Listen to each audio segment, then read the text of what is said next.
Hi everyone, I shall be discussing about the pathophysiology of COVID-19. So the main aim of making this video is to give an insight of the pathogenesis of this deadly disease so that we know what is the target site of action of the various drugs that are there on clinical trials. And after knowing the pathophysiology, maybe some of the genius minds can come up with other treatment options. Okay, let's get started. So starting with the coronavirus. The coronavirus has, as you can see here, it is a single-stranded RNA virus. So you can see the single-stranded RNA with some nucleoproteins. This is the nuclear capsid. And since it's an enveloped virus, this is the envelope. And these are the spike proteins, what we call the S spikes. Okay, now the coronavirus, as it has all been said, that the route of transmission can be either it can be transmitted by the respiratory droplets. So the person sneezes or coughs, then these viruses through respiratory droplets can travel up to 3 to 6 meters, and if a person comes in contact in this range, will definitely get infected. Also, it's been proposed that if the virus is on the surfaces of, say, for example, tables or chairs or handles, it can stay there for almost 24 hours. So if a person touches there and then touches the mucous membrane, then a person will be infected.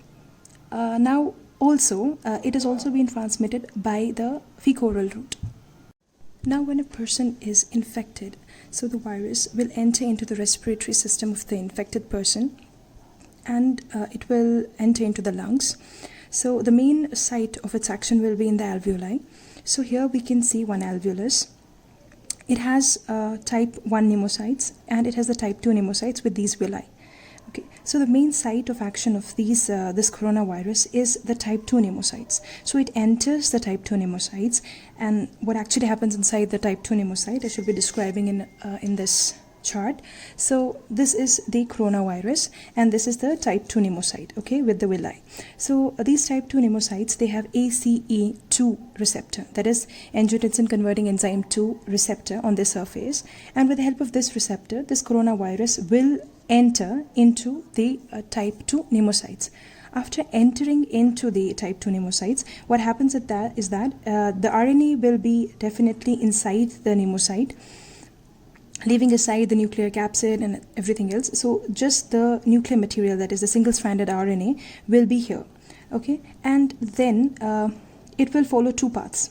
One is that by RNA-dependent RNA polymerase, it will, as the name suggests, it is RNA-dependent RNA polymerase. So there will be polymerization. So this single-stranded RNA will polymerize and will form multiple single-stranded RNAs. And second thing is that it will go to the ribosomes, and then there will be the translation, and this will form various proteins. Now, I shall be repeating again. So here we have the single-stranded RNA. Either it will be acted upon by the RNA-dependent RNA polymerase, and it will also be taken up by the ribosomes, and then translation of these into the proteins. Okay, so now important thing is that these proteins will be acted upon by proteases, and these will form the various, the capsid, various proteins like the capsid, the outer spike proteins of the coronavirus, except the RNA which is here. Now this RNA will bind to this and we'll find a lot of coronaviruses, newly formed coronaviruses. Now coming back to where we started, so these coronaviruses are now inside the lumen of the alveoli.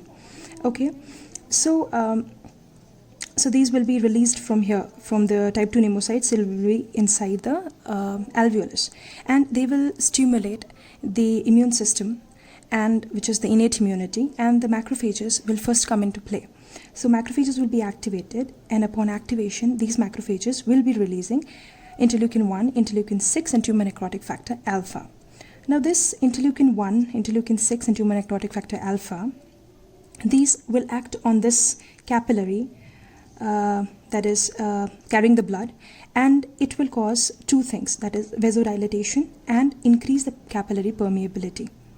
Now once these do the action of vasodilatation and increasing the vascular permeability, what happens is that So there is increase in the vascular permeability. So the fluid will come into the interstitium, it will go inside the alveoli. as well. So there will be increased alveolar edema. And if it involves all the alveoli of the lungs, it can lead to a serious condition, which is acute respiratory distress syndrome, which is the leading cause of death right now. Okay, so another thing that can happen is these fluids, interstitial fluid which is coming out of the capillaries, can cause the collapse. It will be pressure over here and it will cause the collapse of the lung alveoli, leading to the alveolar collapse. So there will be no gaseous exchange and there will be hypoxemia, causing sudden onset of breathlessness. Okay, so this is what it does in the alveoli.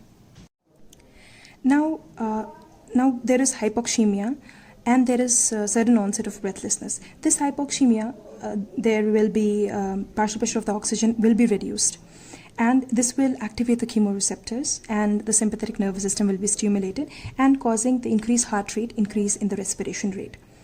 So this will be the effect of the vasodilatation, vascular permeability, which can either cause the alveolar edema or it can cause alveolar collapse, leading to sudden onset of breathlessness, increased heart rate, increased respiration rate.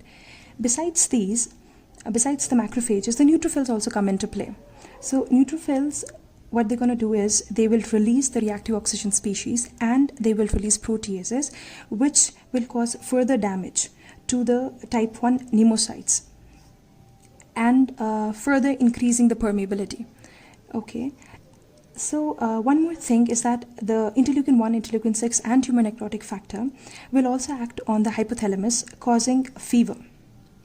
Also, that when there is too much of the inflammatory response, it will stimulate the production of sputum and cough, which can lead to consolidation or pneumonia.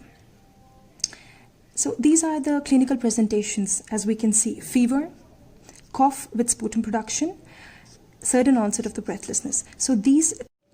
So fever, cough and sudden onset of breathlessness, these three symptoms are very much suggestive of a COVID-19 infection. Now what can be the the severity of the disease?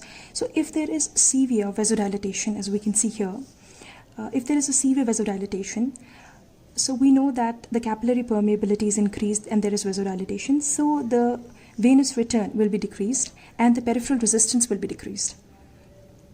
If the venous return and peripheral resistance is decreased, so there is decrease in the cardiac output and decrease in the BP, which are the findings of shock. When there is shock, there is hypoperfusion to the organs, which can lead to multi-organ failure. So they can be either the kidney failure, they can be liver failure. Okay, so these are the deadly effects of the viruses and of this virus specifically. Now coming to the treatment options. We studied initially that the virus can enter into the type 2 pneumocyte by the help of this ACE2 receptor. So if we give a drug that inhibits this entry, then we can be very much successful in preventing the disease, or it can be a good treatment option. So second is, if we inhibit this RNA-dependent RNA polymerase, which is actually causing the polymerization of the virus and further multiplication. So if we inhibit this RNA-dependent RNA polymerase, or if we inhibit this proteases, so the further protein components of the virus won't be formed.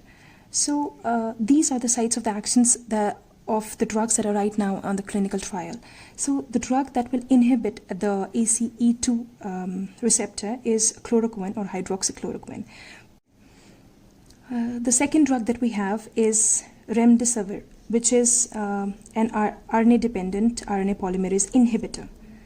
The third drug that we have is ritonavir, which will inhibit the proteases. So these are the present clinical trials that are running on the following drugs, and where they act and why we are using the particular drug is, I hope it's pretty much clear now.